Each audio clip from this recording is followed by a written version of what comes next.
Hello दोस्तों, जय हिंद जय भारत। मैं हूं राजेंद्र और आपके लिए लेकर आया हूं भारतीय रेल से संबंधित कुछ इम्पोर्टेंट पॉइंट्स। तो रेलवे का एग्ज़ाम जो भी होता है उससे रिलेटेड रेलवे से संबंधित प्रश्न पूछे जाते हैं। उसके अलावा एसएससी, बैंकिंग आदि में भी इस टॉपिक से प्रश्न पूछे जाते हैं। तो जब भी रेल की बात आती है, रेलवे की बात आती है, तो हमारे दिमाग में वही गूंजने लगता है कि इसकी स्थापना कब हुई, रेलवे कब आई, भारत में कब आई, विश्व में कब आई, और रेलवे बोर्ड की स्थापना कब हुई और इसका कारण क्या था, राष्ट्रीयकरण कब हुआ आदि संबंधित ये क्वेश्चन हमारे दिमाग में गूंजते हैं। लेकिन इसके अलावा भी मैं आपको कुछ इम्पोर्टेंट पॉइंट बताऊंगा, तो बने रहिए मेरे साथ। और दोस्तों, चैनल को सब्सक्राइब करना ना भूलें ताकि इसी तरह के जो भी इम्पोर्टेंट वीडियोस जो आने वाले आपके सभी एग्ज़ामों में लगभग हेल्पफुल रहते हैं, वे वीडियोस आप तक आसानी से पहुंच सकें। तो शुरू करते हैं। ये रेलवे की जो स्थापना हुई, रेलवे चली तो इंग्लैंड में सबसे पहले चली।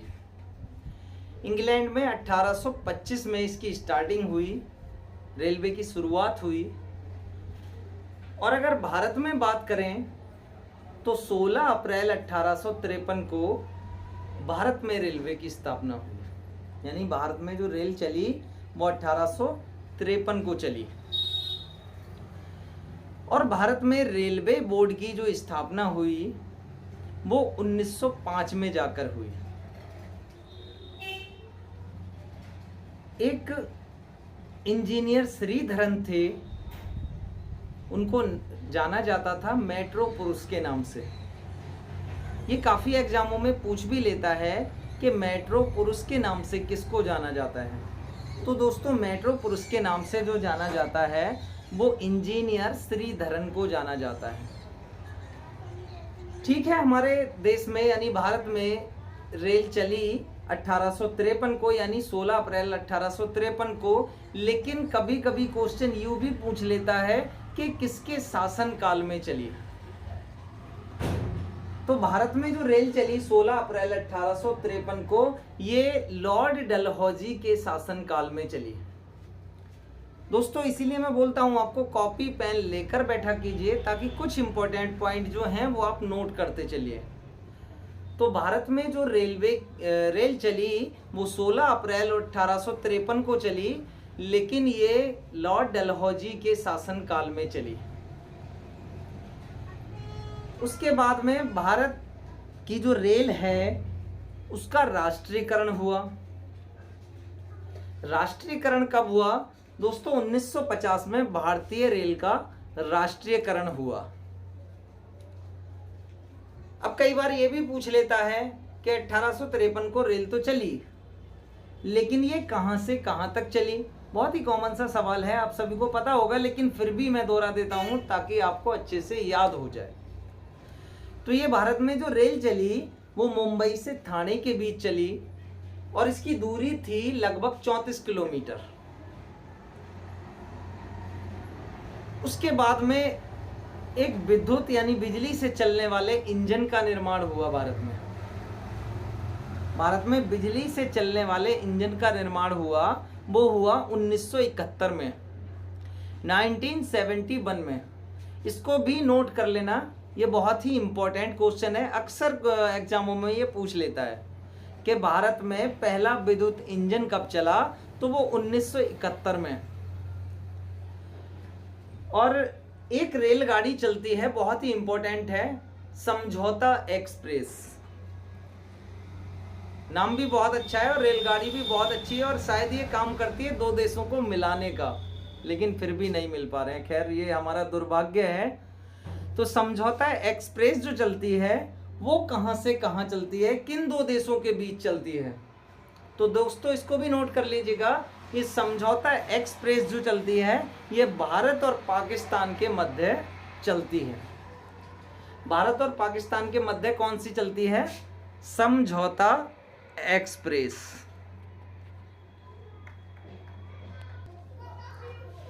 दोस्तों अब हम जानेंगे वे कुछ इम्पोर्टेंट पॉइंट जो आप लोग शायद उस पर ध्यान नहीं दे पाते हैं या नहीं देना चाहते हैं।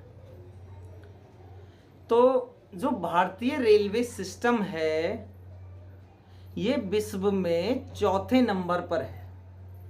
हमारा जो भारतीय रेलवे सिस्टम है वो विश्व के हिसाब से चौथे नंबर पर आता है। और दोस्तों एक चीज आपने कभी ध्यान नहीं दिया होगा इस पर कि हमारे देश में, वैसे तो हम पढ़ते रहते हैं कि इस रेलवे की शुरुआत कब हुई, रेलवे कहाँ से कहाँ तक चली, इसका राष्ट्रीयकरण कब हुआ और किसको ये उसके नाम से, मेट्रो पुरुष के नाम से जाने जाते हैं, क्योंकि ये हमारे एग्जामों में आते हैं। लेकिन थोड़ा सा लेवल से हटकर सोचिए तो कभी हमने ये जानने की कोशिश की कि हमारे देश में ट्रेन कितनी है लगभग? नहीं ना। खैर मैं आपको बताऊंगा। कुल पैसेंजर ट्रेन है जो भारत में वो 12,167 हैं। यानी यात्रियों के लिए जो ट्रेन है वो भारत में 12,167 लगभग हैं।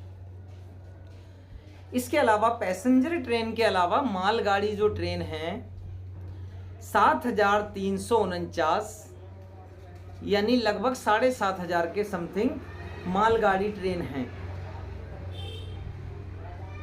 और जब इतनी ट्रेन हैं, अब हमारे दिमाग में एक थॉट और भी आता है कि अगर 12,167 यानी 12,500 मानकर चलें ट्रेन है हमारे देश में चलती हैं, तो कितने यात्री लगभग इसमें यात्रा करते होंगे? तो ये आंकड़ा लगाया गया है कि लगभग 23 मिलियन यात्री हमारे भारतीय रेलवे में यात्रा करते हैं। भारतीय रेलवे यात्रा करते हैं और ये आबादी यानी 23 मिलियन आबादी जो भारतीय रेल में यात्रा करती है ये लगभग ऑस्ट्रेलिया की आबादी के बराबर है। यानी कि पूरी ऑस्ट्रेलिया की आबादी, इसके कंपैरिजन पूरी ऑस्ट्रेलिया की आबादी सफर कर सकती है। और भारत में कुल रेलवे स्टेशन कितनी हैं? ये दोस्तों इंपॉर्टेंट है, इसको कभी कभी पूछ भी लेता है एग्जामों में कि भारत में कुल रेलवे स्टेशन कितनी है। तो ये 8,338 रेलवे स्टेशन हैं। और जब रेलवे स्टेशन इतनी है तो इसमें एक इम्पोर्टेंट पॉइंट्स है कि सबसे बड़ी रेलवे स्टेशन कौन सी होगी और सबसे छोटी रेलवे स्टेशन कौन सी होगी। ये एग्जामिनर कई बार इसमें क्वेश्चन डाल देता है कि भारत की सबसे बड़ी रेलवे स्टेशन कौन सी है। तो सबसे बड़ी रेलवे स्टेशन है गोरखपुर, जो कि उत्तर प्रदेश में स्थित है। और सबसे बड़ी बात यह है, ये जो गोरखपुर रेलवे स्टेशन है ये भारत का सबसे लंबा रेलवे स्टेशन है। और ये भारत का ही नहीं दोस्तों, दुनिया का भी सबसे लंबा रेलवे स्टेशन है।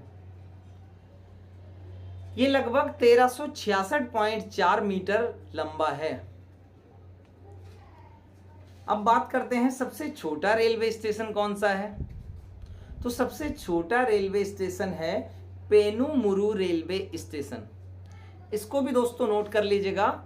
सबसे छोटा रेलवे स्टेशन है पेनुमुरु रेलवे स्टेशन और सबसे बड़ा रेलवे स्टेशन है गोरखपुर, जो कि उत्तर प्रदेश में स्थित है। और ये भारत का ही नहीं दुनिया का भी सबसे लंबा रेलवे स्टेशन है। इसकी लंबाई 1366.4 मीटर लगभग है। लेकिन ये छोटा रेलवे स्टेशन है सबसे, ये पेनुमुरु रेलवे स्टेशन है और ये आंध्र प्रदेश में स्थित है। आंध्र प्रदेश में एक जिला है गुंटूर जिला। कौन सा जिला दोस्तों? गुंटूर जिला। तो आंध्र प्रदेश के गुंटूर जिले में ये स्थित है पेनुमुरु रेलवे स्टेशन, जो कि भारत का सबसे छोटा रेलवे स्टेशन है। और एक बात बताता चलूं आपको, ये एग्जाम में शायद आए या ना आए, लेकिन आपकी नॉलेज के लिए बहुत ही अच्छा है कि भारतीय रेल की अगर हम कमाई की बात करें तो इसके आंकड़े जो लगाए गए हैं वो पर डे के 48 करोड़ लगाए गए हैं। यानी हमारी भारतीय रेलवे की जो एक दिन की कमाई है वो लगभग मानकर चलें 48 करोड़। तो दोस्तों चैनल को सब्सक्राइब कर दीजिएगा ताकि इसी तरह की जो मैं वीडियोस आपके लिए बनाऊंगा वो आप तक बहुत ही आसानी से पहुंच सकें और आपको अच्छी जानकारी मिल सके। आपके एग्ज़ाम से रिलेटेड जानकारी तो आपको मिलती ही है, उसके अलावा भी आपको बहुत ही इम्पोर्टेंट पॉइंट्स देखने को मिलते हैं जो लगभग वीडियोस में नज़र नहीं आते। तो दोस्तों, जय हिंद, जय भारत। मैं आपको मिलता हूँ नेक्स्ट वीडियो में